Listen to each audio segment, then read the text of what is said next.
fighting off the wolves, the party is honestly pretty poorly, pretty badly injured.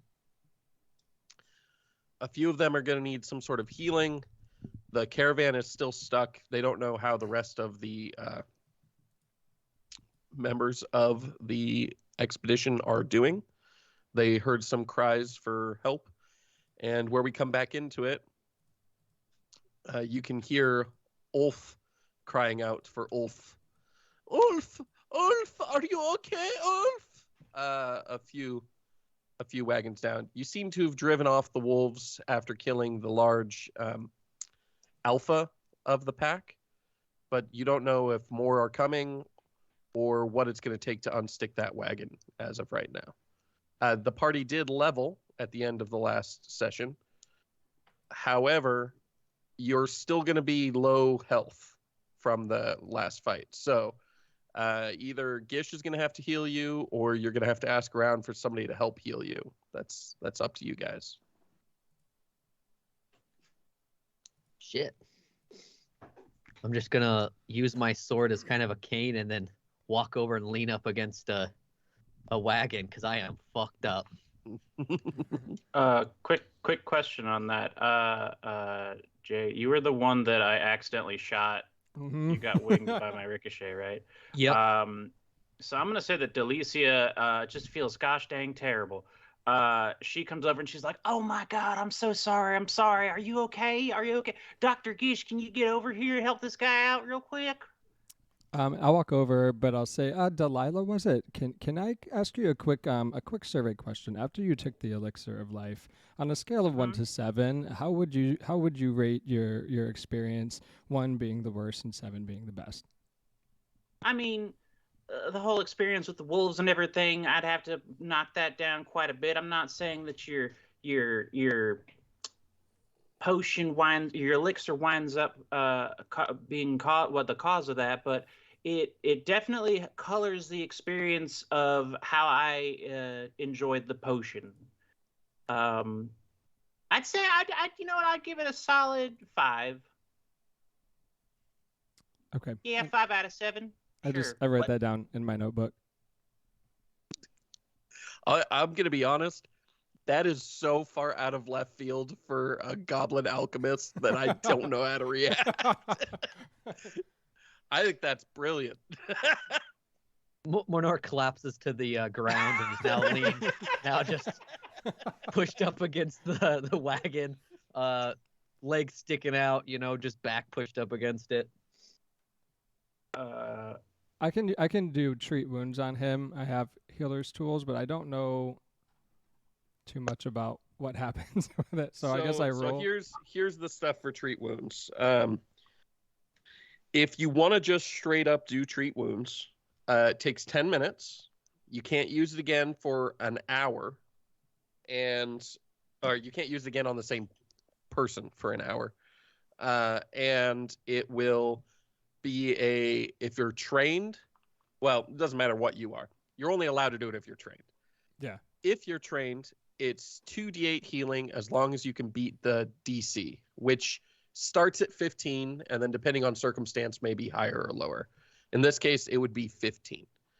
If you beat DC 15 for your medicine check, they get 2d8 health back. If you beat DC 15 by 10 or more, then it doubles that amount of healing because it's a critical success. You can, when you become expert, master, or legendary with medicine, you get additional options. You can say, I'll take a DC 20 check instead. And that adds a flat plus 10 to the amount that it's healed. Master is a flat plus 30, and legendary is a flat plus 50. But the DC goes from 20 to 30 to 40. Gets harder and harder to beat. But still, you're doubling it when you critically succeed. So looks like there's bad news if I critically fail as well. Yeah, critical failure. Critical failure. The target takes 1d8 damage. Yes. Did yes, you critically fail? Kill me, please. No, I haven't rolled yet. Oh, thank God. Please, let's beat this how I die. I would like to note 2 more things. One, Critical failure means that you miss the DC by 10 or greater. So that's not a nat 1. It's a 5 or case, less. That's a 5 or less. I did get a 16. Yeah, okay, good. So luckily, no damage. So that's 2d8. The other thing to keep in mind is there's a whole caravan of stuff, and the head of the caravan apparently has been on a lot of adventures. He may have supplies that could be useful. But you rolled a 16, so that is 2d8. Who rolls it?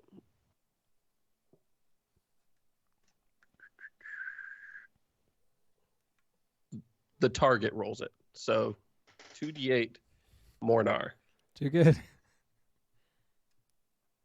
8 altogether. Do I get Not 8 terrible. health points? Is that how that works? Do I Yep. get it immediately or is it over time? Yes, you get it immediately. The medicine check took 10 minutes. So you guys can all be standing there for 10 minutes if you'd like. I am going to be probably not very I'm not trained in medicine, and so, but I'm going to try to be helping Gish without, I'm mostly going to be standing by, doing the best bedside manner that I can, while also apologizing profusely. I'll just tell you to Mornar. hold various things. Hold this gauze. Yeah. Oh yeah. I'll go check on Ulf. Ulf, okay. So while they're fussing over Mordar's near-death experience, you go to check on Ulf. You find Ulf on his knees, screaming, head back, arms behind him, just like, why? And Ulf also on his knees, arms back, screaming, why? And one is saying Ulf, and the other one is saying Ulf. They're both just distraught. Do they look hurt? One of them has a thin scratch on his face. I'm gonna check on everyone else. As you make your way around the caravan, you see most everybody else looks okay. They were regular wolves, and they were outnumbered everywhere else that they attacked. You guys got the biggest, baddest wolves. Specifically, you know that who is it? You know that Tamley, the half-orc chief, who is sort of the muscle behind Bort, managed to kill one of them. She has it pinned to the side of a wagon with a spear. And she seems to be cleaning out a wound on her arm where it bit her. She's got some sort of strong alcohol that she's got gritting her teeth as she pours it onto the wound. But it doesn't look serious. It just looks more like she's trying to make sure it doesn't get infected or anything. Bort, for his part, is checking out all of the supplies and stuff, and he's also asking if anyone is hurt. Is anyone injured from the fights? I have various healing implements or the supplies for those who need them most. And Ulf and Ulf are both clamoring for healing. He seems to be less than inclined to give them anything, though. Yeah, they're fine. Anything else you were looking for? No, if everyone else is fine, then I'll come and just watch what's his name get healed. As you're walking away, you hear Bort call out like, Ulf, we need to get that wagon unstuck. Now, I know that you're hurt, but do you think that you can maybe lift that rut out? And they're both just distraught, like, no, we may die here. Oh. I'm gonna toss a rock at him. Roll me a dexterity plus proficiency. Okay. It's a 13. 13. Yeah, you bean one of them with a rock. And he turns around and goes, "That's not very nice. We're hurt." Get to work. They both stand up and sort of walk back towards the wagon. And you can hear them straining, but it doesn't look like they're moving it much. At around that point, the medicine check is done. You've regained your health, Mornar. Delicia, Mornar looks like he's gonna be okay. I'm Doesn't still look so great. sorry about that, Mr. Swashbuckler, sir. It is okay. You cannot kill the son of death. You're the son of you're okay. Interesting. Bernard sits down and starts reading a book. Mordor, what was it? How would you rate your healing on a scale of 1 to 4? How would you rate the service that you have received and the healing abilities of Dr. Gish? Dr. Gish, I don't know if we've spoken too much on the journey so far. Mornar pauses, looks up, thinks about it. I will give you a 3 today. That's pretty good. It's better than Belinda over here. Okay, Kevin, go help, go push the cart.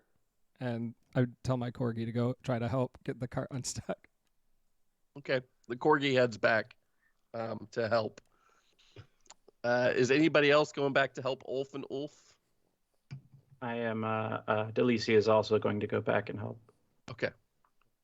So, Kevin can roll a D4 for athletics to help, I'm sure it'll be very helpful. and Delicia D20 athletics. Kevin got a 4. Oh, Jesus. Delicia total has a 24. Delicia is very like I said, upsettingly tall, and you can't really tell how built she may or may not be under that coat. Well, Ulf and Ulf combined matched fucking Kevin. So Kevin, Ulf, and Ulf are straining together. They have 8 of the required 15 needed to lift this out. And Delicia comes back and just sort of like immediately just pops it right out and shoves it back onto the trail. And Ulf and Ulf begin patting each other on the biceps. And they're like, "Oh, yeah, nothing like a bit of a fight to get us worked up and ready. Oh." And they look at Delicia and they're sort of flexing for her. And they're like, "You like? Yeah?" I mean, you guys are a little young for me and everything, but great job on getting that wagon out the hole there. "Yeah, you and Dog come along just in time to see." And they take full credit and head to the rest of the caravan to let everyone know. Delicia's gonna let them have this. Okay.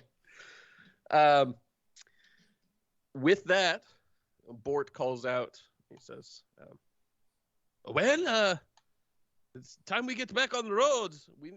We do need to get to Etran's Folly eventually, and I'd like to sleep in a bed rather than a wagon." Is everybody loading up? Yep. Already loaded up. You load up. Are you guys all in the same wagon, or are you split again across the wagons to with others? I would go to the wagon that Delicia is in. Okay. I'm gonna pick a wagon. The wagons aren't moving like super fast, right? No, you could probably fast walk to keep up with them. You wouldn't need to jog, but a normal walking pace wouldn't quite be fast enough. Okay. I am going to be actually walking alongside one of the wagons with my musket at the ready, on like head on a swivel, still looking around to see if there's any other wolves or anything coming about. So yeah, just I'm still on yellow alert, I guess. Okay. How about Mornar and Jean? Uh, I'll probably stay at the front. Okay. Just looking around. I'm in whatever wagon that I was leaned up against. Initially, I just got in that one and sat down. Okay. I'm reading a book and then also writing notes in a different book. Where Jean is, which is only a wagon up from where Mornar is, and a wagon prior to where Gish and Delicia are. Gish, I'm assuming you're in the wagon that Yeah. Delicia is walking next to. Gish is very tired from all of his adventuring. Yeah. So in the wagon with Jean is Ulf, and Cookie. Cookie is making a little bit of food for Ulf and Ulf, who are saying that after all of the effort they put in, they clearly deserve an additional meal. Saving the wagon, taking battle wounds and everything. I'll take some too. They begrudgingly allow you to join them in their victory supper.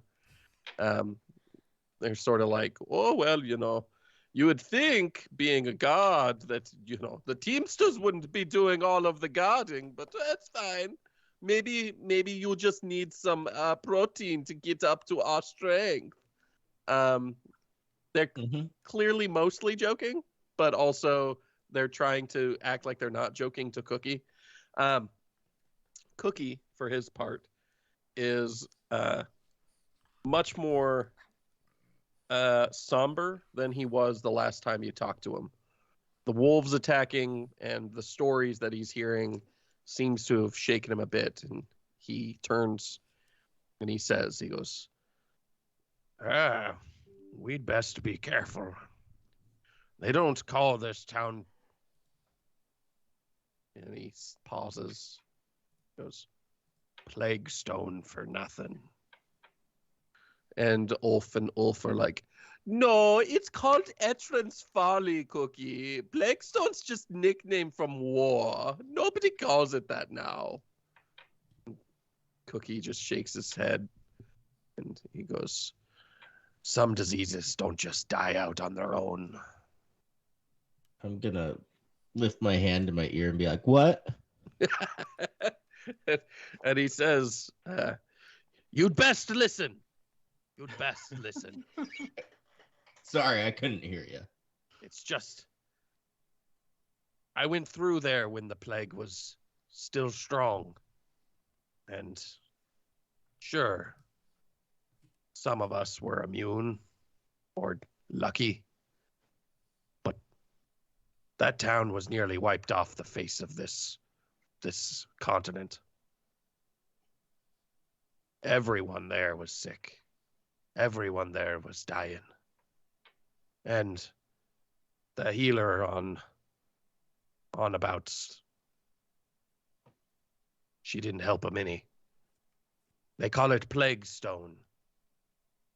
Because what else do you call a town of death?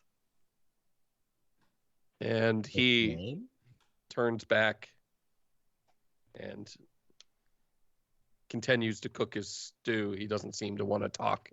He seems, again, a little shaken.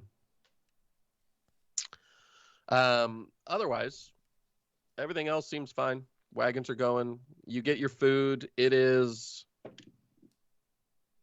pretty good. It's pretty good. He made you some hash brown sort of things with slices of bacon and some chives in there. Nice. Yeah, it's pretty tasty. Bacon. For Ulf and Ulf, he straight up just gave them stew. I want to shout, hey, Steve, I think that healer sounds like they weren't very good. It's a good thing y'all have me now. Shouldn't be any problems with plagues. And that's to you, Risky. Cookie looks back. He can't tell if you were saying something to him or not. He couldn't hear it very clearly, it looks like. And he yells back and he goes, just be wary. You're not the only alchemist in that town. And all he says on it. The night goes on. You don't hear any more howling or anything, but soon you do see a few torches and such. You have finally arrived at Plaguestone. Nice. Does it look plagued? As you're coming in, it says it's Etrin's Folly. It says, "Welcome to Etrin's Folly."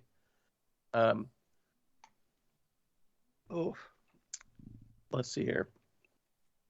Bort, looking around at everyone,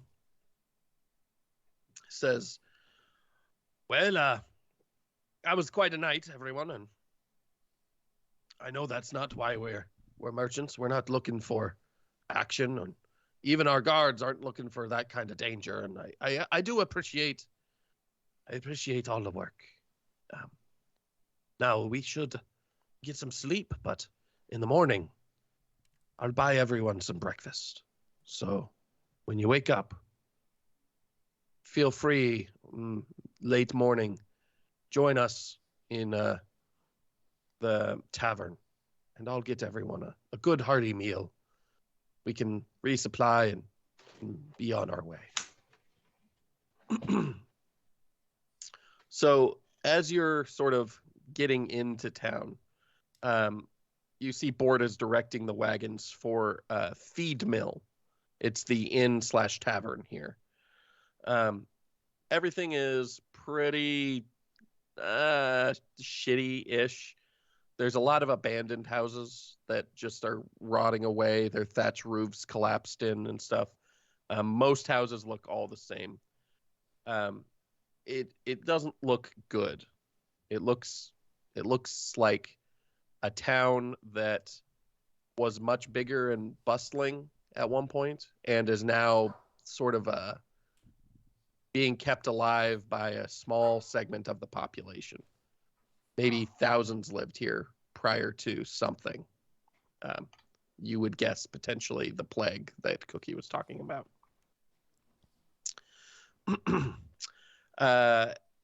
The Teamsters are securing the caravan for the night, and Bort begins to run around town, meeting with crafters and families. Y'all are free to explore the town, meet members of the community, or you can sleep first if you'd prefer. I want to explore. Yeah, I'm gonna go get a beer. Okay. What are the groupings here? I would join. I'll go Mornar for would a- join Gene. Yeah, I'll go for a beer. Okay. Delicia? Delicia looks down at her probably still bleeding arm. She's not as bad off as Mornar was, or the brothers Ulf and Ulf. So she's gonna go get some rest and heads to the inn. Okay. So as you guys are headed into the inn, you're watching as the stable hand is getting the horses set, sort of tying them off and everything from the caravan. And you see a goblin sort of peeking around a corner, looking at everybody, scurries off into the background. When you enter the tap room, you find it empty of customers, other than a huge, brutish human male. The goblin from before is serving him food and a drink, but this guy is screaming at the goblin and just sort of rude and clearly a little tipsy. He says, "You little green shit! I said bring me 2 pints of ale. You brought me 1 pint, and I finished it, and then you brought me another pint. I want 2 at the same time." And the goblin's just sort of squeaking like, I'm sorry, I try, and goes running off. Hollid is sort of monopolizing the bar at the moment, yelling for food and yelling for drink. You notice he's not tipping at all. But you guys are in there now. What kind of creature is he? Is he? He's just a human. He's like 6'5". He's a big dude. He's probably sort of the town tough, is what you would guess. It's not a big town, but he's a big guy. Too bad Delicia didn't come with us. At least you did. Oh, I did. You were just going to go inn to is bed? also the bar. Oh, I see.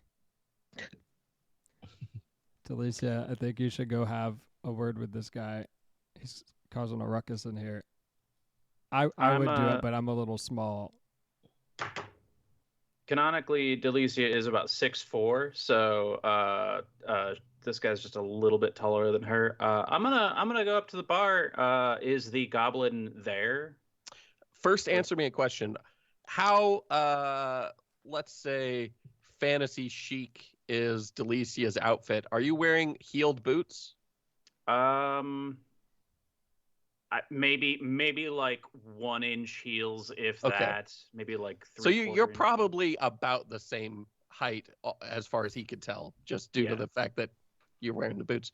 The goblin is not in here at the moment. He scurried off to go grab apparently some biscuits, is what Halad was yelling at him about last. Mm-hmm. Okay.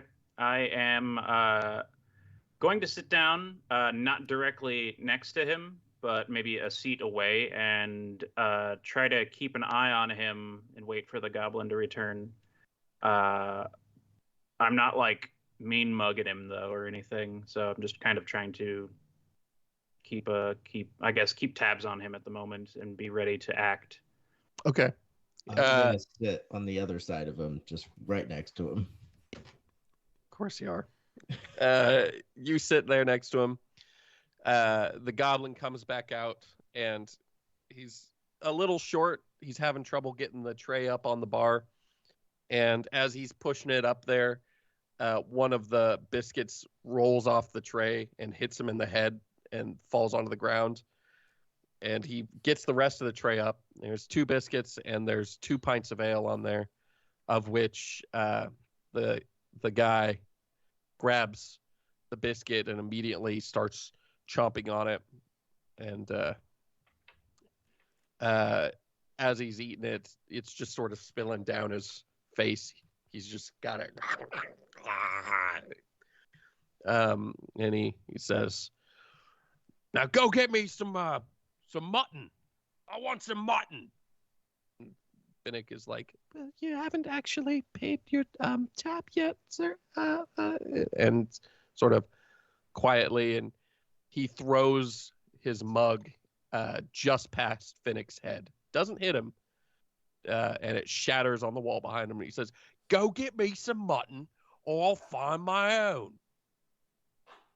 Delicia is going to interject at that moment. For starts, with Gene on the other side, I'm trying to like give him a high sign to like be ready.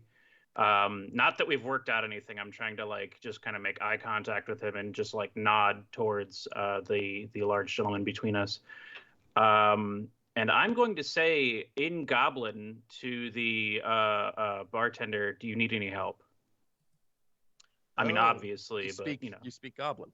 I do speak Goblin. The goblin looks up at you and sort of narrows its eyes. It's like, All the air comes out of the goblin. Yeah, it doesn't know what to do. This giant woman is talking to her in her. Let me see here. Is talking to. I gotta find her. I think it's a her. No, it's a him. It's talking to him in his native language, and he is he's pretty on edge. He's like just shakes his head no and is like, "I'll be right back," and bolts. Just fucking bolts. If anything, it's he seems more scared now. Did I see than where he did a minute. he went? He went into the back kitchen area. Does it seem like there's anyone around that would stop me from just following him and trying to calm him down? There doesn't seem to be anybody else there. Are you headed that way? Yeah. As you turn to go that way, you hear a yell directly at the back of your head, and it says, "Hey, I said, bring me some mutton." I'm gonna give a quick action sign to Gene on the other side and try to be like, effectively grab him by the head and slam it into the bar, or like hold him down. Effectively, is more or less what I'm trying to say. I'll slam his head down. Do it. Yeah. Roll me a athletics, I guess, with advantage. We'll say. Ooh. He doesn't know you're about to do this. He's also a little drunk. Because I'm That probably would standing there too. Reading I a book. presume you're behind him. 26. So when I see that, I think Mornar is gonna take out one of his little knives and just try to put his knife right through the guy's hand into the table. Jesus. Here's the good news. Mm-hmm. He's out cold from slamming his head into. Okay, then I wouldn't do anything. I was gonna try to intimidate him after that. he just sort of slumps into a pile on the ground. Like I said, he's pretty drunk. He doesn't know you're there. His guard wasn't up at all. He was just going, old man yells at clouds on these goblins. I was trying to say hold him down. I was gonna try to get him to pay his tab and then head home. I didn't mean for you to just like completely bust him up like that. I don't know your sign language. You just said go, so I went. I just want to add that Mornar is awkwardly standing there with a knife in his hand and slowly just putting it back. I'm gonna grab one of the beers and start drinking it. Dr. Gish, you get into the kitchen and you see that there is both the goblin that you were talking to a second ago, and there's a woman in there who is sort of singing while she makes biscuits and stuff. She's the cook, it sounds like. And the goblin is sort of talking to her, just like, well, he wants mutton really bad. And she's like, I don't know that we have any mutton. We can probably just serve him some pork that we chop up weird. He's not very bright. He'll eat it and think it's mutton. And he's like, yeah, that'd probably work. I just and looks back and sees you and lets out a and then just fucking bolts. And she's like, oh, a goblin. Well, though, your kind's pretty rare around here. Other than Finnick, we don't have much of you. Can you speak? Do you need a bowl? Or maybe do you friend? Just come here, little guy. She holds out a piece of meat that she grabbed off the ground for you. I was gonna try to make an impression with diplomacy, but I don't care about this lady. But maybe I can find out what she knows about Finnick. Why does he keep running like that? I'll just say in common to her. And she's like, oh, good, you speak. You speak so good too. Wow. Mash, I can't even believe it. You sound like a native speaker. That's just crazy. You want to know about the other goblin? Is that it? Yes, please. Casual fantasy racism. She's just like, okay, well,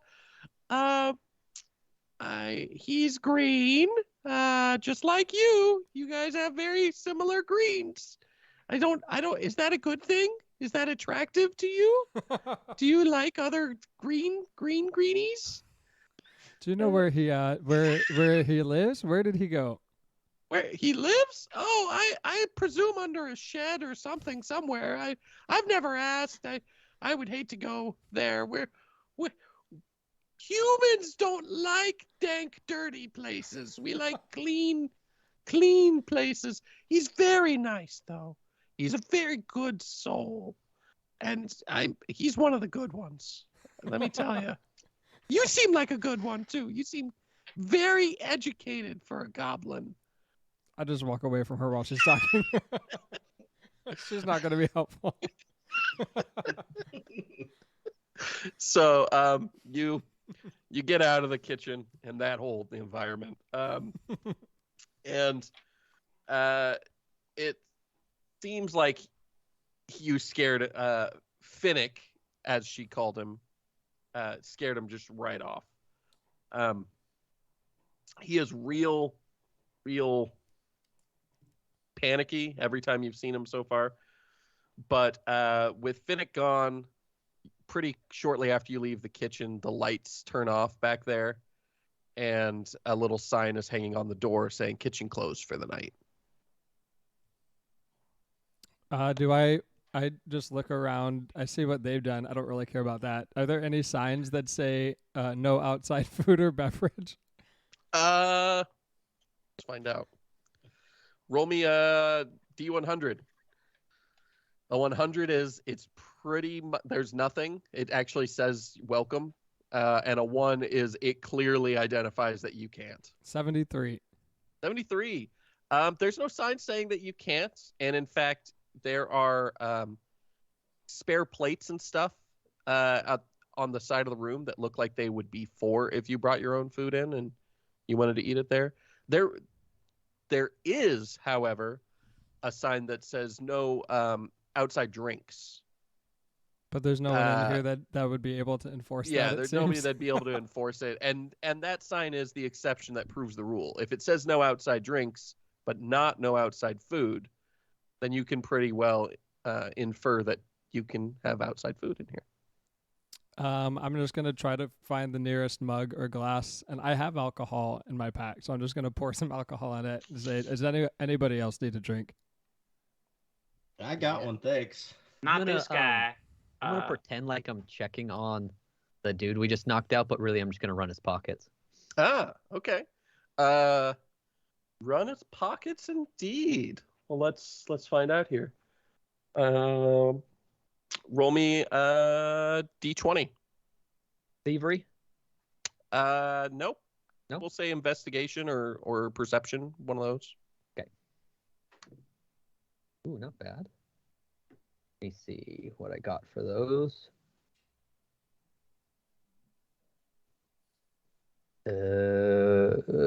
Perception, you said? Yeah. That is a 16. 16. 16. You find like 25 gold. Yeah. Yeah. He's got more than you would expect him to have, actually. Additionally, there's some crumpled up labels that you would normally find on like nice alchemy bottles if you were to buy from a good vendor or supplier. Okay. I'm just gonna chuck them on the table. Okay. They don't mean anything to me. Say No. They're on... like all crumpled into little balls, and it's just like a list of ingredients and stuff. It's normal things. I'm gonna tell him to put some money on the bar for the dumbasses drinks and stuff. Yeah. How much are the drinks here, so I kind of get a gauge of how much I should leave? No idea. Oh, I'm just gonna leave like 10 gold or something, 10 of it. Okay. I'll chuck 10 gold on the table. Some expensive drinks. Is it? Seems like Let me in this plague stone area. It's not my fucking money. Fuck it. 10 gold on the table. I don't give a fuck. Let's find a cost here. He's probably caused that much damage. Yep. Yeah. A keg is 2 silver. A bottle of fine wine is 1 gold. So You put 10 gold down. Yeah, I don't give a fuck. Yeah, it's just funny. That'll be very helpful for them. At least it means we get as many drinks as we want. I'm going to say that probably the best time for him to check that, the pockets, Delicia was going to move him away from the bar. And so I imagine that Mornar and Delicia probably have him in a carry. And we're just, I guess, trying to get him over to the a chair somewhere. That might be a good time to check his pockets as you're helping to carry him. But it's up to you on when that goes down. Delicia don't care, though. Don't care none. Stuff him in a chair, make him look like he just passed out there. Yeah, that's kind of the plan a little bit. Leave a half. It doesn't look like there. he's like hurt, right? No, he's just out. Okay. So you guys finish your drinks. Did you want to go wander around town, find anybody else? If the kitchen is closed, is it getting late? Yeah, it's like 1 a.m. Oh yeah, I'm beat up pretty bad. Yeah, I'm probably just gonna go to a room. Okay. Yeah. So you guys rest for the night. We'll say Bort purchased everybody rooms, and you find when you're sort of looking for the front staff, there are keys with your names on them. You each have your own room. Bort bought separate rooms for every member of the caravan. There are plenty of rooms available here. And you have a very smooth night. Nothing wild happens. You wake up to the sound of sort of hustling and bustling around the inn. People are loading wagons. People are unloading wagons. You can hear Ulf and Ulf arguing with some lady and all that. But it's pretty early, and it sounds like it's early. It's like 7 a.m., but everybody's up and doing stuff. So I presume you guys are getting up around then as well. Yeah. Okay. Yep. Go ahead. Quick question on a night's sleep. Do we heal from that? Yeah, we'll say How you're all much? back at full health at this Cool. point. Okay. So right now, you guys are free to explore the town. You got like 2 hours before the big breakfast that Bort has set up. He's asked that everybody come. He'd like to toast you for helping save the caravan from the wolves. And he's excited for the meal. You have a few hours to explore, maybe buy stuff in town, talk to townspeople and all that, or you can literally just hang out and wait until the meal if you'd like. Does this town seem like it would? Is it big enough that it seems like it would have any sort of armory specialists of any sort? Let me look. No. No. Okay. And not even like for specifically swords or anything. No, they have some crafters, but nobody who's a particularly talented smith. The smiths here mostly make like farming implements. Okay, Mornar wouldn't waste his time then. Okay. In coming down to the bar area, I'm trying to keep an eye out for our passed out quote unquote friend. Is he still there? He isn't, but you do hear people talking about finding him early this morning. Apparently his name is Halod, and he's sort of the town bully. He was kicked out of the military and came back to town thinking he was hot shit, and basically has just been going around and causing problems for people, not necessarily doing anything super illegal, but just intimidating people, being a shit heel, being very rude, and in general makes life difficult for everyone there. They don't like him much. Is there an alchemist shop that I could buy stuff from? I can't make everything, but do you ask about an alchemist shop? yeah, I guess I would have to. I don't know if Bort or anyone knows. I don't necessarily want to ask a stranger, but I can. if no one in our caravan knows. Okay. So nobody in the caravan necessarily knows of an alchemist shop, but when you bring it up, I guess who are you asking? You asking Tamley, Ulf, Glunda, Cookie? Family makes sense. If she's the boss of she's the muscle. Yeah. Tamley sort of grimaces when you ask about an alchemist shop, and she says, I wouldn't be, I would really not ask around about alchemy too much here. They don't have any love for it. You might have heard the town referred to as Plague Stone. That comes from that plague that came through here and wiped out about 80% of the population 20 years back. There was an alchemist in town who was trying to cure people. But a lot of people think she may have been somehow at fault for the plague. Many of those that she treated died shortly after. Now, the logical amongst the town recognized that she was treating those who were closest to death first. Thus, they died. But others are looking for someone to blame, and they blamed her, drove her from town. I think they may even have killed her. But I don't know that for sure. In the center of town is the plague stone itself. And she gestures out, and you can see sort of a monolithic piece of stone. Apparently, that is where the alchemist would set concoctions and things for people to try and heal so that they weren't coming into close contact with one another during the plague. They were using it so that they were essentially social distancing. Nobody would be there at the same time as anybody else. She would place the stuff, she would back away, they would go to it. They would leave food there, they would leave drinks there, they would leave medicine there. But it was just one singular place for people to safely go where other people wouldn't at the same time. It didn't work. A lot of people died. And Tamley makes it clear that the people around here don't look too kindly on alchemy. Good to know. Ominous.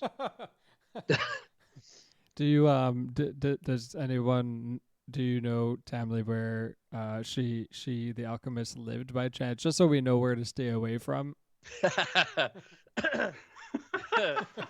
Tamley's like, no idea, but I can tell you she's well outside town at this point, or they'd have killed her probably. Good to know. Delicia is going to try to see, is there like a bounty board perhaps, or any way that I would know with my lore of law, my law lore, to be able to make some easy money and or also help out somehow outside of helping the caravan? Because I mean, if you're already passing through a place, it's always nice to maximize the reason why you're there. There is a request board. It's mostly empty. There's only one actual request there, and it was from somebody who was looking for somebody to help them just sort of, I guess, get acquainted with the town. Somebody new who just moved there, and they are looking for just a friend, basically. They're just saying like, hey, could somebody help me make some friends? It's a desperate attempt from somebody who's socially awkward to make connections. Is there a name on the request? The name on the request is Luke Skywalker. Yeah. Luke Jankerts.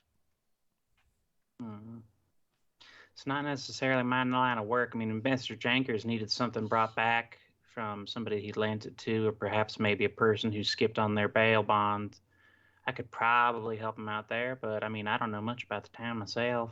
Just saying this like to herself while she's looking at it. Yeah. Which makes perfect sense.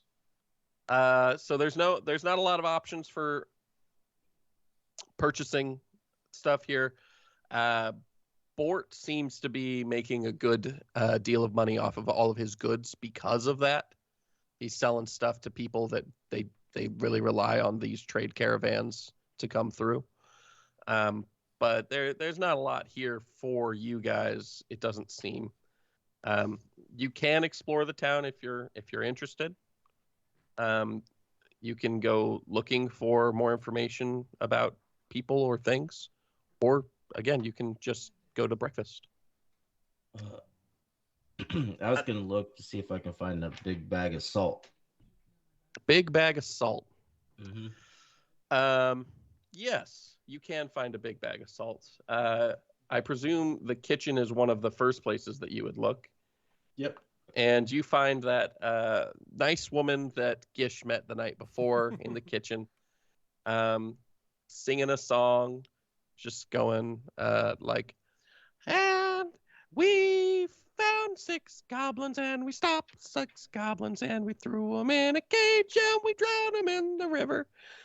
6 goblins and we killed 6 goblins and we threw them in a cage and they all drowned. And she's cooking while she sings her pleasant tune. There's a point at which the microaggressions just become micro declarations of war, I guess. It's as far as if you were to ask her, she would say it's just us. It's been in her, family for generations. They've always sang that. Part of her heritage. Yeah, it's a heritage thing. Yeah. She gives you salt. She doesn't even charge you for it. She says, "All right, we put this on the tables and stuff all the time. People take it. Just a little bit of entrance folly hospitality. That's what it's like here." And she's making sure that you recognize how superior her culture is. as long as you're not a goblin." Yeah. She goes, "No, don't say that. That's mean." And then she goes back to singing her song. This is getting a little too real. But she gives you the salt, and you've got a big old bag of salt. Nice. That's going to count as 2 bulk, is what that is. So are you guys familiar with bulk? Kind of. No.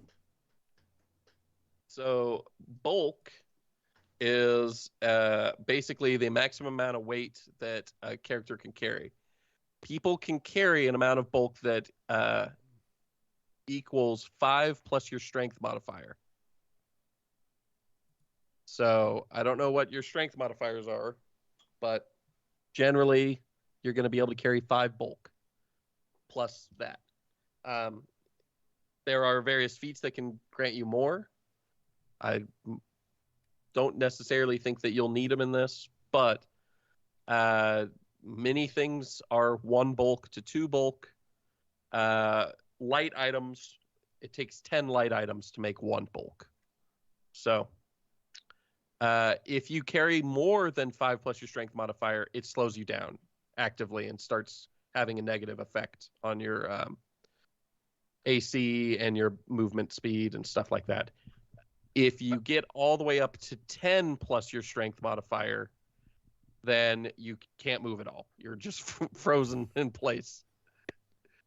I actually took the Hefty Hauler skill feat with my last level up so that I can carry like an extra 2 plus my strength modifier plus 5. So Okay. Total of 9 bulk. That's good. You're the one who's going to be carrying, I think, the most equipment between the guns and everything else. I'm just a little pack mule. But yeah, so 2 bulk for the bag of salt. Because it's a big old bag. We're talking like a 50-pound bag of salt that she gave you. I wanted to go looking for Finnick, but I guess if I see Gene with a giant bag of salt, I would ask Gene, why do you have that? What are you doing with all that salt? Don't worry about it. No, that's not a very good response. That's not a helpful response. It's for protection. Protection against what exactly? Ghosts and ghouls. Hmm. Have you encountered a lot of ghosts and ghouls? Yes. Okay. Well, Can't argue with that. good to know. Okay. Any other things before you guys start breakfast? Are you gonna do anything, Mornar? I'm just Mornar's just sitting at a table still with the same book he had before, and clearly he's trying to work something out, but he can't quite figure it out. And he's just been staring at it and writing notes and not being able to figure it out. And you can tell he's frustrated. But that's all he's doing. Okay. So Ulf and Ulf come and find you guys, and they're like, so we know breakfast is soon, and Ulf is like, yes, very soon. But we were hoping to get some, morning mimosas beforehand. Would anyone like to join us for drinks? I'm down. I would die for a mimosa right now. Yeah, well, fuck it. Oh, weird. That's pretty weird, Alicia. You didn't want to drink with us last night. Anyway, now that we have a giant bag of salt, it sounds like we're going to have some mimosas. That's more like a margarita thing, I think. You'd put the salt I'm a morning drinker. I was bushed last night. So you guys head into the feed mill, and it's a little more busy in the morning than it was late at night. There is the town bard, Flonk, as he's introduced himself, who is tuning his instrument, just sort of like ding ding ding ding ding ding ding ding ding ding ding ding ding ding ding ding ding. His lute is clearly missing 2 strings, and he's singing the same song that you heard Amora singing in the kitchen. But he's sort of like staring at Gish the whole time, and you can see he's trying to puzzle out if he should sing it or not. Yeah. He says, like, I'm unfamiliar with that song. Sorry about that, folks. I do have a number of greatest hits. Etrin's Follies, greatest hits. And he begins to sing some of his homemade music. And that is a solid 7, so it's not great. he's not a particularly talented bard. Otherwise, the actual place is full of farmers. There are 2 other people serving guests tonight, and there's a bartender. You can still see Amora in the kitchen singing, and Finnick the goblin is all over the place. He's running around grabbing stuff for people, and it's just sort of, it's getting crazy. Did you guys order drinks? Yeah. Sure. Okay. If you order mimosas. drinks, and as you order your drinks, Bort comes in, and he says, "Oh, it's nice to have you all here. Drinks are on me. Whatever they ordered, I'll pay. I'll pay. That's on me." And he says, "I want to thank you for protecting my caravan. It's important to me that I see the work you put in. Ulf and Ulf talk a big game, but I've seen them try and move a wagon before, so I know somebody helped them. I don't know who. I wasn't there, but I'm sure it was one of you. Not to mention the wolves. Those were not natural wolves. They would not have been frightened off so easily by Teamsters. I do appreciate it." He seems to be really, really trying to get across how much he appreciates. And he opens his jacket, pulls out a pair of potions. One is red with silver sparkles, and the other one is silver with red sparkles. And as he shakes them, they shift from one to the other, and shakes them again. They shift back. And he says, "These will not heal on their own, but they prime the body for healing. Make it easier to provide aid. I'm sorry, I did not know that any of you were hurt. I heard that one of you was very badly injured. I'm." And he sets the bottles on the table and he goes, "Please, take these and use them." Who's grabbing one? How many were there? There are two. Much And of a healer. They apparently prime the body to be healed, but they do not heal on their own. Delicia is frozen with embarrassment over the fact when he says that somebody got hurt really bad, as she flashes back to the moment that the misfire happened. I'm just blushing up a storm over here. Catches my attention. I grab one of the bottles. Okay. You grab one. The PTSD of the moment made me. Maybe I do need one of those. Gish, you grabbing the other one, or Gene?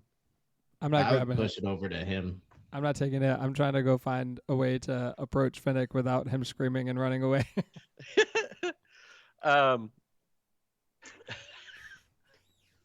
But I guess I'll take it. Okay, Gene grabs it. Gish, you hop off to go try and find Finnick as he's scrambling around. The rest of you, Bort is he's just thanking profusely. And he's telling you, like, those potions could save your life. They're very rare. What potion is it? And he says, I don't rightly know the name, but I was given them by the goddess of death herself. That sounds healthy. Mornar kind of stumbles over his words for a second, and he stops. He thinks, and where did you run into this person? I says, oh, it's a long story, and it's so involved. I'm not sure you want to hear it. It paints me in a light I don't like to be so shown, and I don't like to toot my own horn, but I guess if you insist, I'll tell the story. He tells the story. One day when he was crossing the waters of Lake Encarthen, his boat was set upon by a mighty storm. As the crew cautioned him to turn back, he let them know that only those with valor could earn the rewards that merchants deserved. Basically, his whole thing was, if they took the bigger challenges, then they would get more money. And he continued to drive him into it, the waves getting ever larger. He was steering the boat and keeping it aloft, but at one point, his crew had lost control of one of the sails. Leaving the helm to his first mate, he ran down to help with the sails, but the first mate just didn't have his skill with the helm, and the boat capsized. On the way down, as the boat was capsizing, Bort was clever enough to dive onto one of their boxes of merchant treasures and grab it and stuff it into his coat, even though it weighed him down into the ocean. He awoke in front of the goddess Pharasma, the judge of death. As she was about to judge him, he couldn't hear her, he pretended, due to the storm and the water and the thunder.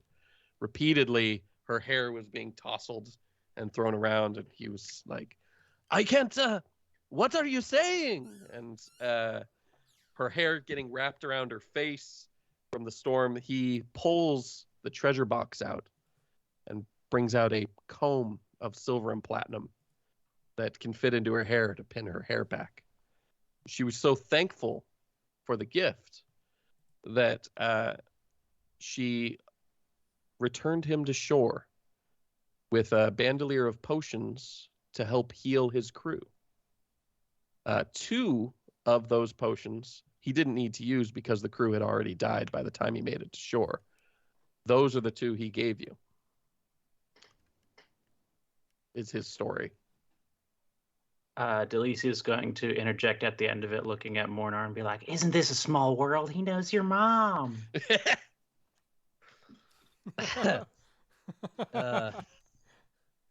Barnard is just like, I do not think that is my mother. He's like, why would it be your mother? It wouldn't be. Are you? And that's why I am saying that it And does then not. he's like, are you my son? Wait, I am so not. you did the goddess? Well, I am that's a fairly whole certain. different story. But, I am quite older than you.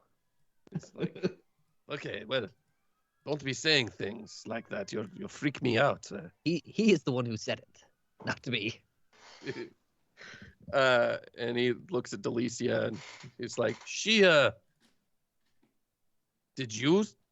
are you my daughter? No, I'm pretty sure that I'm also older than you by like maybe a century-ish. So, And he's like, okay, well, the story's about me and how generously I'm giving you these potions from the goddess of death. Anyway. And what did you say her name was? Pharasma. You know. Pharasma, the goddess of death. Does that name sound familiar to me at all? No, it's unique to this plane. It is just happenstance. Would I recognize the name? Yes, you would. It is an actual goddess. Does that sound like it would fit the lore at all? Not particularly. Okay. It seems like a bit of a stretch of the truth at minimum. Gish, I kind of pull. Sorry, go ahead. Gish, you cannot find Finnick anywhere. He is very much hiding at this point. That's the only explanation. Like he must literally be hiding because he's not doing his fucking job. You know that much. I'm gonna ask around. Has anybody seen someone who looks like me? And Someone younger? multiple are like multiple of them are like, Finnick, your voice has changed so much. What are you doing? I'm just looking for my brother. I saw another person here that looks like me. Another person? What are you talking about? You're not a person, Finnick, you silly. Go get me some scones. Is the general vibe. They don't say it quite that way, but it's apparent that they're just like, we don't care what you want, Finnick. I'll go get some scones. Okay. You go into the kitchen and Amora just hands you a tray of scones. Okay. I haven't decided what I'm gonna do with them yet. Everybody's getting pretty tipsy now. Ulf and Ulf are getting drunk. There's some farmers. There's a man in nice armor who seems to be getting pretty drunk as well, leaned back in his chair, shouting something about the great Holy Crusade and some crazy shit there. You don't know what's going on with him. But as everybody's getting a little boisterous and the bard is singing and it's getting crowded and packed, one of the locals trips and slams into somebody from behind, launching all of their porridge and their drinks into another farmer. very quickly that farmer stands up and throws a punch at the person who spilled all over him, which begins to trigger a chain reaction. There's very quickly a brawl across the whole bar. A man gets flung into your table, just a drunken farmer, and is going to deal 4 damage to Mornar as he accidentally kicks Mornar in the face trying to get off the table. And I need you all to roll initiative. Ooh, a nat 20. I'm ready to fight. Fuck. Where is that? 1. Oh wait, no, I got Oh. 19. That's more like a risky roll. Okay, we've got a 20 for Jean, a 19 for Delicia. What else? We add our perception to our roll, right? Yeah. Is that what we do? I got a natural 24.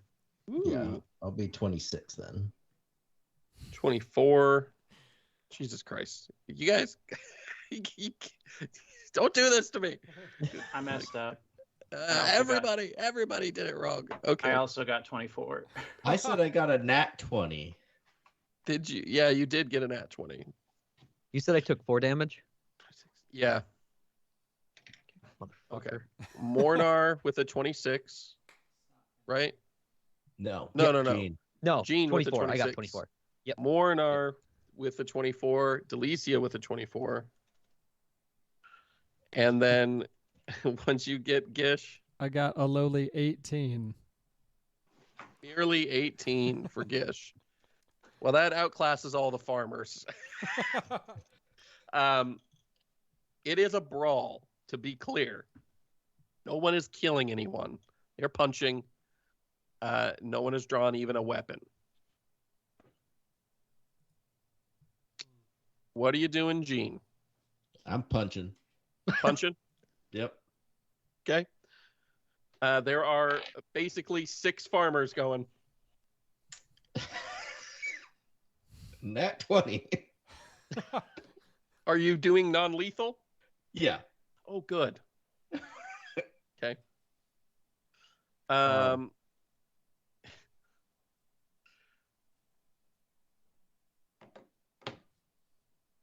don't even know what that is. It's Just a 1d4 plus strength. Oh, that's good.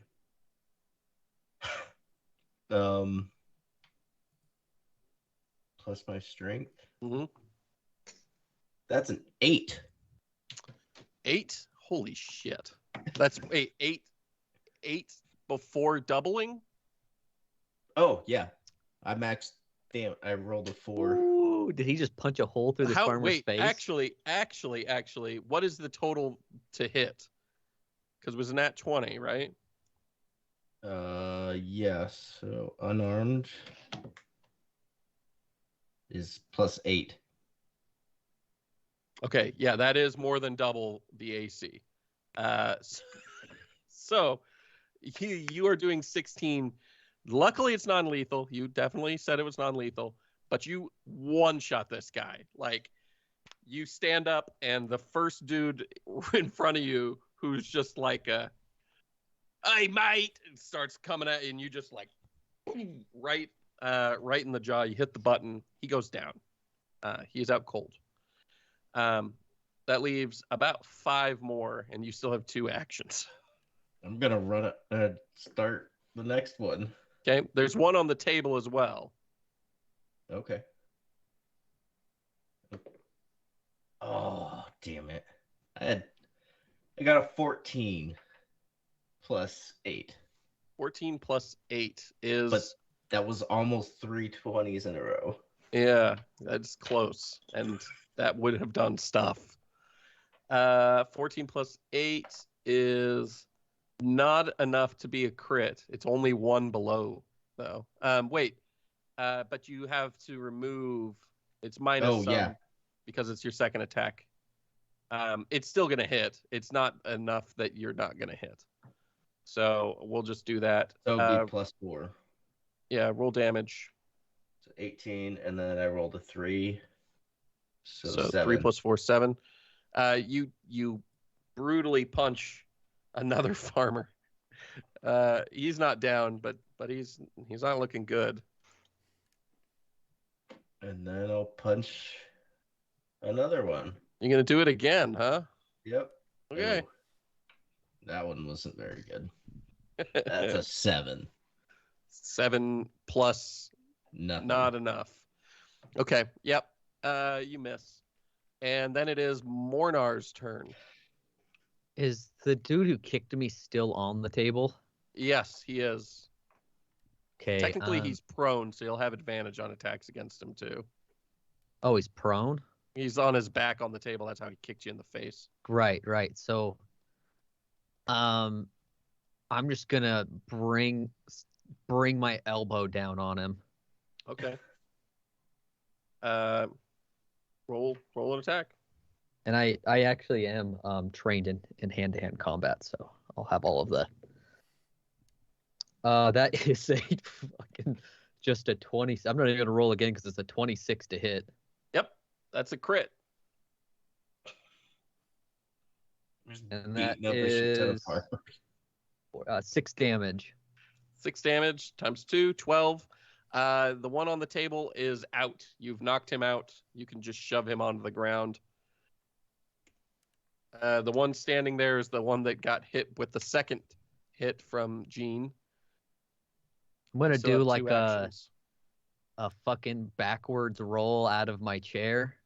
Some ridiculous backwards cartwheel thing out of my chair, you know? What do I is it correct? I can't remember what my modifier, my check is. Performance. Performance. Right. Ooh, not bad, not bad.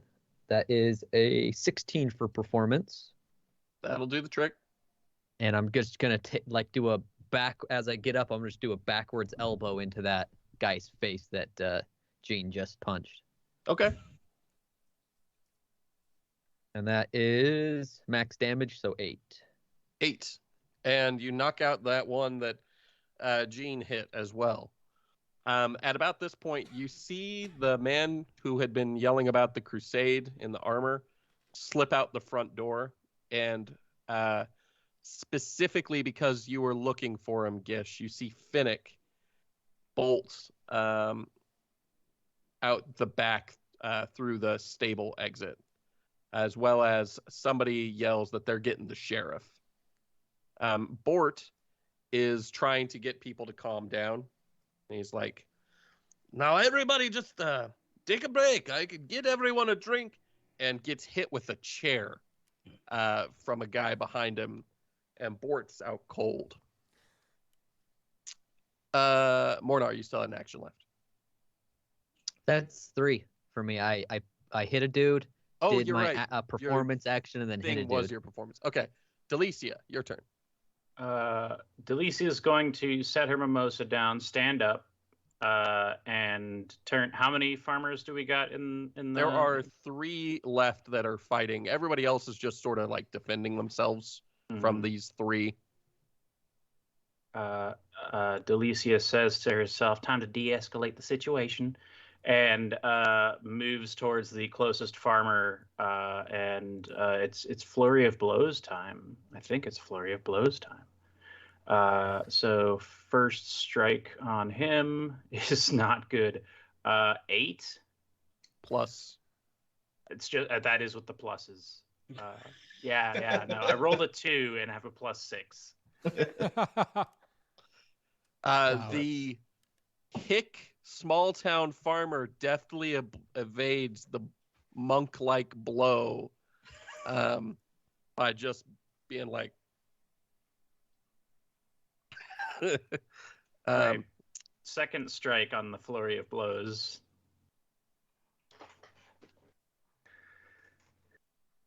It's a nat 1.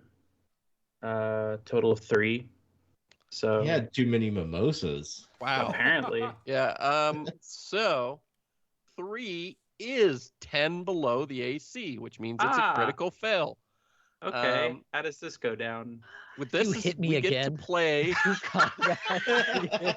We get to play. Roll to find out who you hit. So I have to roll. we got Luckily, I'm in the 1d4. kitchen. 1 is Delicia, 2 is Mornar, 3 is Gish, and 4 is Jean. I got a 4. Okay. So you miss with the first strike, and you go for your flurry of blows, and as you go back and you wrench your elbow back, you just slam it right into Jean's temple, just bam. And that's why you miss so badly, is you're like, it hits your funny bone. It doesn't feel good. It does not. Jean, you're gonna take 1d4 plus the dexterity modifier of Delicia. So Delicia, roll a 1d4. Can do. Quick question, because I'm not actually attacking him, so I can imagine that I wouldn't put my powerful fist type strike into it. Or do I not have control over that in the situation? You're just using 1d4. Just 1d4? Okay. Yep. Just wanted to make sure. Yep. So that's 3 plus 2, total of 5. 5 damage to Jean as you slam an elbow into his temple. Motherfucker. Delicia building a reputation. Delicia is like, oh no, sorry. At least not against the same person. Oh, Give it time. Give it time. You still have a third action, Delicia.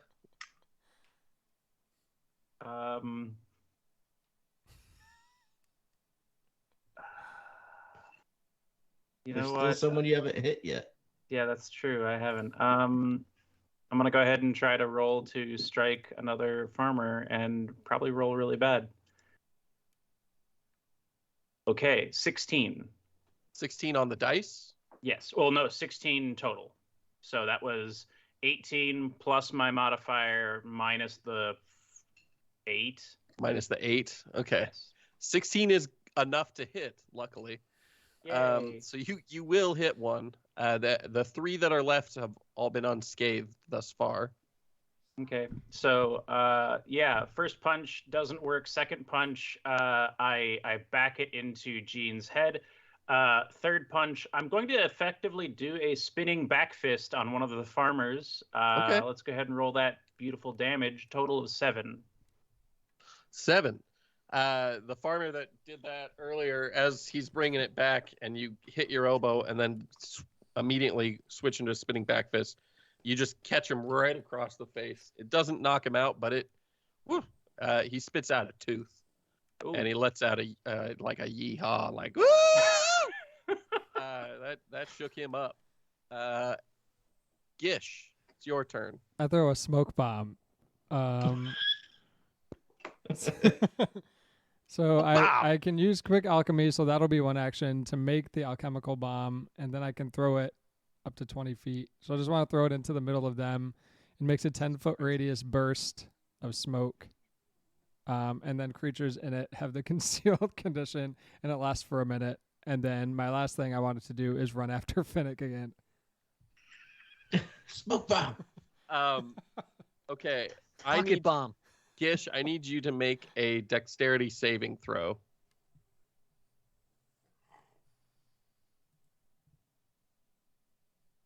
$16.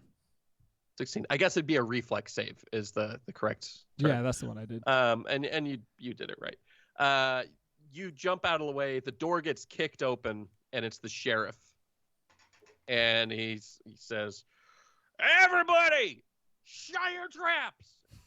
And then he sees the smoke, and everybody in it's just still.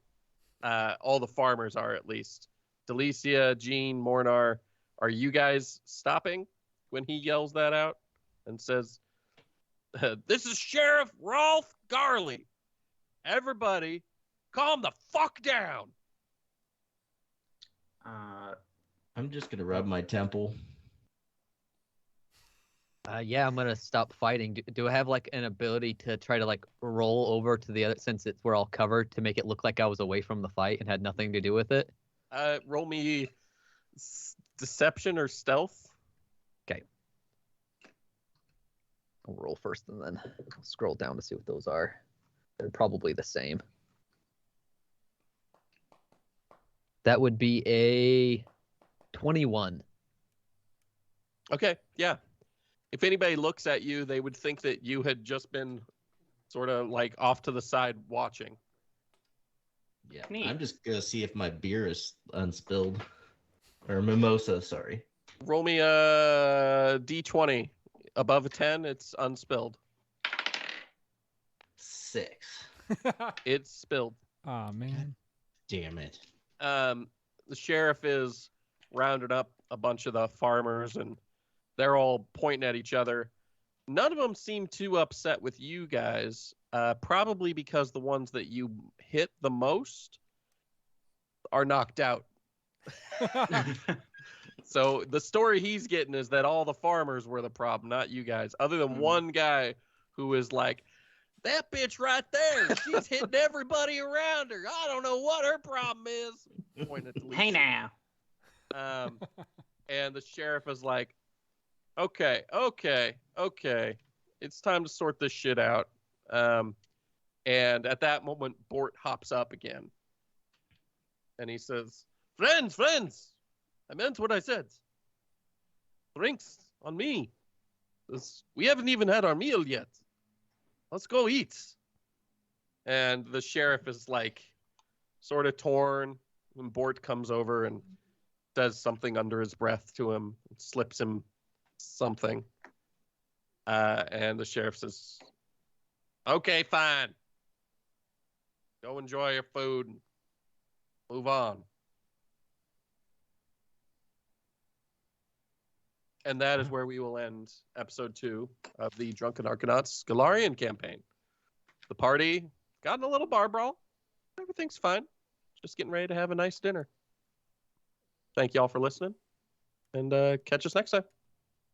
Bye-bye.